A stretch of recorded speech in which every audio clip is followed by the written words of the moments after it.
الحمدللہ 1439 سے ہجری کا حج نصیب ہوا. اللہ پاک مبرور کرے، مقبول کرے. اور ہم نے آج 10ویں تاریخ کو رمی بھی غروب آفتاب سے پہلے کرنے کی سعادت حاصل کر لی.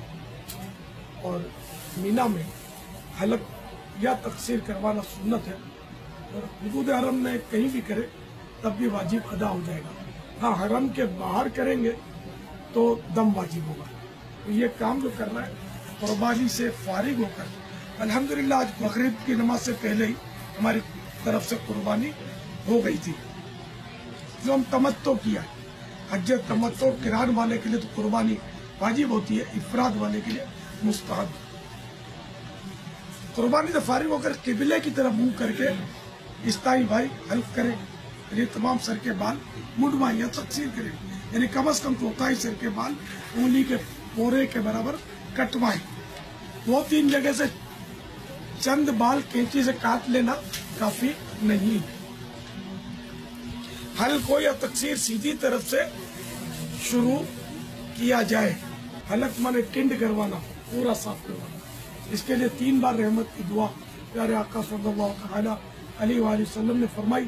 جبکہ قصر کروائے یعنی 1/4 سر کے بال ایک کوروے کے برابر اگر کٹوائے تو اس کے لیے 1 بار رحمت کی دعا فرمائی گئی. انشاءاللہ میں نیت کرتا ہوں کہ حلق کرواؤں گا. اور الحمدللہ اس وقت میں مینا شریف میں ہوں، تو مینا میں حلق کروانا، قصر کروانا سنت ہے. تو یہ سنت ادا کرنے کی بھی نیت کرتا ہوں. اور الحمدللہ میرا منہ بھی قبلے کی طرف ہے. اور حلق کروانے کے فضائل بھی عرض کرتا ہوں. اس سلسلے میں 2 فرامین مصطفیٰ صلی اللہ تعالی علیہ وآلہ وسلم. نمبر 1، بال منڈانے میں، یعنی یہی احرام کھولنے کے لیے بال منڈانے میں ہر بال کے بدلے 1 نیکی ہے اور 1 گناہ مٹایا جاتا ہے.